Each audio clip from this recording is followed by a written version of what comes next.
అప్పుల బాధలు వెంటాడుతున్నాయా? అయితే 6 JVR వారి జాతిరత్నాలు ధరించండి. వెల్కమ్ టు మనం టీవీ. నేను మీ సాయి. అందమైన కుటుంబంలో అంతులేని విషాదం చోటు చేసుకుంది.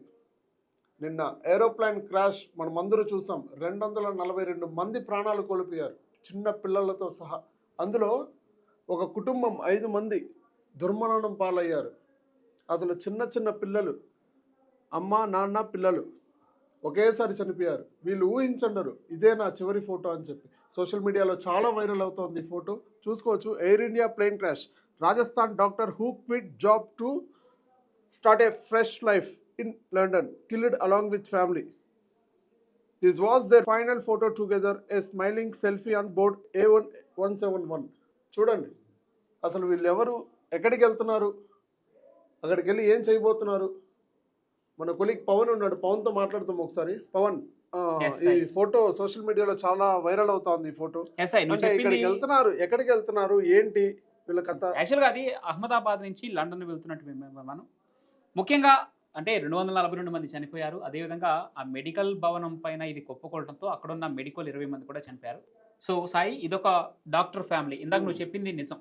అంటే మరణం ఎప్పుడు ఎలా ఎవరికి ఎట్లా సంభవిస్తుందో చెప్పలేని పరిస్థితి. నాకు నువ్వు చెప్పిన ఒక మాట నిజంగా, అంటే ఈ ఫోటో, ఈ సెల్ఫీ, స్మైలింగ్ ఫేసెస్తో తీసుకున్నటువంటి ఒక సెల్ఫీ అదే చివరి ఫోటో అవుతుంది, అదే వారి జీవితాలకు ముగింపు అవుతుంది అని చెప్పేసి వాళ్ళు కూడా నిజంగా అనుకుని ఉంటారు.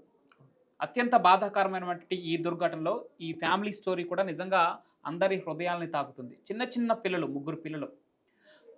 ఈ వ్యక్తి లండన్లో జాబ్ చేస్తూ ఉంటాడు, ఐటీ. ఓకే, తను ఇండియాలో డాక్టర్. ఓకే, ఈమె ఇక్కడ జాబ్ మానేసి తన భర్త దగ్గరికి వెళ్తున్నారు. తన భర్త వచ్చి స్వయంగా తీసుకెళ్ళడం జరుగుతుంది వాళ్ళిద్దరిని. తీసుకెళ్తా ఉంటే ఇక్కడ జాబ్ క్విట్ చేసి అక్కడ ఒక ఫ్రెష్ లైఫ్ని స్టార్ట్ చేయడం కోసం, అక్కడ 3 పిల్లలు కాబట్టి లండన్లో వారి పిల్లలకి మంచి భవిష్యత్తును అందించడం కోసం ఇండియాలో ఉన్న ఉద్యోగాన్ని వదిలేసి, డాక్టర్ ఆ ఉద్యోగాన్ని వదిలేసి వాళ్ళ భర్తతో అక్కడ లండన్కి పయనం అవుతున్నారు. అనుకోని సంఘటన ఎదురైంది. ఒకేసారి ఫ్యామిలీలో ఉన్నటువంటి 3 పిల్లలతో సహా ఈ ఇద్దరు కూడా దుర్మరణం పాలయ్యారు. అర నిమిషంలో మాంసపు ముద్దలుగా భూమిని తాకారు. చెప్పలేని బాధ. వీళ్ళే కాదు, చాలామంది ఉన్నారు. ఆ మెడికోలు కావచ్చు, 242 మందిలో ప్యాసింజర్స్ కావచ్చు. ఇదంతా తలుచుకుంటూ ఉంటే గుండె బరువు ఎక్కుతూ ఉంది.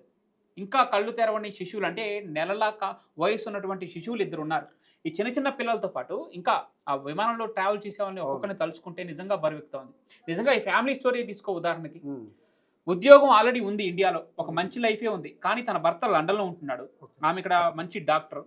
ఆ ఉద్యోగాన్ని వదిలేసి లండన్కి వెళ్ళి ఏదో మంచి భవిష్యత్తు చూసుకుందామని, అక్కడ ఒక ఫ్రెష్ లైఫ్ స్టార్ట్ చేద్దామని చెప్పేసి, అదేవిధంగా పిల్లలకి కొంత విదేశాల్లో విద్య ఇప్పిస్తే వాళ్ళు కొంచెం బెటర్ లైఫ్ లీడ్ చేస్తారనే ఒక ఆలోచన చాలా మందికి ఉంటుంది కదా. ముఖ్యంగా చదువుకున్న వాళ్ళకి వాళ్ళ పిల్లల్ని విదేశాల్లో చదివిస్తే మంచి భవిష్యత్తు ఉంటే ఆలోచన ఎవరికి ఉండదు.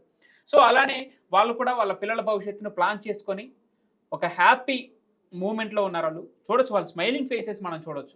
వీళ్ళిద్దరు చిన్న పిల్లలు, ట్విన్స్. వీళ్ళిద్దరు చూసుకోవచ్చు, సేమ్ మొఖాలు ఉన్నాయి. వీళ్ళిద్దరికి ఊహ కూడా తెలిసి ఉండదు అసలు. అవును, పాపం నొప్పి అసలు ఎలా భరించుంటారో చూస్తేనే మనకే జీర్ణించుకోలేని పరిస్థితి ఉంది. అంటే మనం అనుకుంటున్నాం, అంటే మన నిజంగానే మరణం సంభవిస్తుందని తెలియకుండా అంత స్మైలింగ్ ఫేసెస్ తో పాపం వాళ్ళ సెల్ఫీ తీసుకున్నారు. ఇక్కడ రాస్తున్నట్టుగా, Air India plane crash, Rajasthan doctor who quit job to start a fresh life in London killed along with his family. ఇంతవరకు ఓకే, కానీ ఇది చదివిన తర్వాత మాత్రం నిజంగా గుండె బరువు. This was the final photo together with smiling faces selfie on board A171, ఆ ఫ్లైట్ నెంబర్ అది. ఏదైనా అత్యంత బాధాకరం. ఆ డాక్టర్ ఫ్యామిలీ కూడా ఇలా దుర్మరణం పాలవటం, 3 చిన్నారులు ఉండటం. ఈ చిన్నారులే కాదు, ఇంకా ఫ్లైట్లో నెలలు నిండని శిశువులు, ఇందాక మనం చెప్పుకున్నట్లుగా 2 ఉన్నట్టు తెలుస్తుంది. గుజరాత్ మాజీ ముఖ్యమంత్రి ఉన్నారు. సరే, ప్రాణం ఎవరిదైనా ప్రాణమే. 242 మంది మరొక బయట పక్క జనావాసాల్లో కోవడంతో ఆ 20 మంది మెడికోలు దుర్మరణం పాలవటం. ఇట్లాంటి కథలు ఎన్నో ఉన్నాయి. ఒక్కొక్కరిది ఒక్కొక్క కథ ఉంది ఆ ప్రయాణికులలో. ఎవరి కథ విన్నా గుండెల్ని పిండేసే కథనే.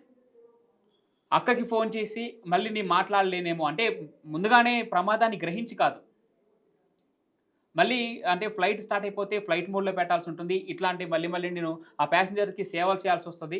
సో నేను మళ్ళీ మాట్లాడినేమో ఇంకా అని చెప్పేసి తన అక్కకి చెప్పి ఫోన్ పెట్టేసినటువంటి ఒక హెయిర్ హోస్టెస్ కథ వింటా ఉంటే నిజంగా కళ్ళు చెమరుస్తూ ఉన్నాయి. సో ఇట్లాంటి కథలు చాలా ఉన్నాయి. ఇది కూడా ఒక ఆవిడ మాట్లాడుతా నేను చూడడం జరిగింది. ఆవిడ అంటా ఉంది, మీకు 1 crore ఇస్తాం మేము చనిపోయిన దానికి అని చెప్పి సీఎం రిలీఫ్ ఫండ్ కింద ఇస్తామని చెప్పారు. ఆవిడ అంటా ఉంది, నేను 2 కోట్లు ఇస్తాను, నా ఆస్తి ఇల్లు మొత్తం అమ్మేసి నేను నీకు 2 కోట్లు ఇస్తాను, మా నాన్న నాకు తిరిగి ఇవ్వండి, నేను జీర్ణించుకోలేకపోతున్నాను.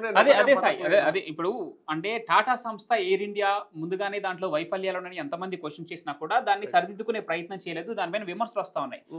టాటా గ్రూప్స్ ప్రస్తుత చైర్మన్ చంద్రశేఖరన్ ఆయన ఎవరైతే ఉన్నారో చనిపోయిన తర్వాత ఒక్కొక్క మృతునికి ₹1,00,00,000 ఎక్స్గ్రేషియా ప్రకటించారు. ఇందాక నువ్వు చెప్పినట్టుగా ఆ మహిళ చెప్పింది 100% కరెక్ట్. 10 కోట్లు ఇచ్చినా కూడా పోయిన ప్రాణాన్ని వెనక్కి తీసుకురాలేరు. ఇప్పుడు వృద్ధాప్యంలో మామూలుగా సాధారణ వృద్ధాప్యం వల్ల బయట చనిపోతే వేరు, కానీ ఈ ఫ్లైట్లో ఎగురుతూ మీ తప్పిదాల వల్ల యువతల వ్యక్తి ఒక ప్యాసింజర్గా వచ్చి మిమ్మల్ని నమ్మి ఆ ఫ్లైట్ ఎక్కి ప్రాణాలు కోల్పోతే ఖచ్చితంగా అది మీ తప్పు. మీరు ₹1,00,00,000 కాదు, ఇందాక మేము చెప్పినట్టుగా సాయి చెప్పినట్టుగా 10 కోట్లు ఇచ్చినా ఆ మహిళ ప్రశ్నించింది కరెక్ట్, ప్రాణాన్ని అయితే వెనక్కి తీసుకురాలేదు. సరే, ఏది ఏమైనప్పటికీ ఈ డాక్టర్స్ ఫ్యామిలీ స్టోరీ అత్యంత బాధాకరం. ఇండియాలో ఉద్యోగాన్ని వదిలి లండన్లో సెటిల్ అవుదాం అనుకున్న ఆ ప్రయాణం అక్కడితోనే ముగిసింది. ఇండియా దాటి కూడా వెళ్ళలేని పరిస్థితి, అనంతలోకాలకి వెళ్ళిపోయారు. సరే, వాళ్ళ ఆత్మలకి శాంతి చేకూరాలని కోరుకుంటుంది మనం టీవీ. క్షతగాత్రులు త్వరగా రికవరీ అవ్వాలని చెప్పేసి కోరుకుంటుంది మనం టీవీ. Thank you.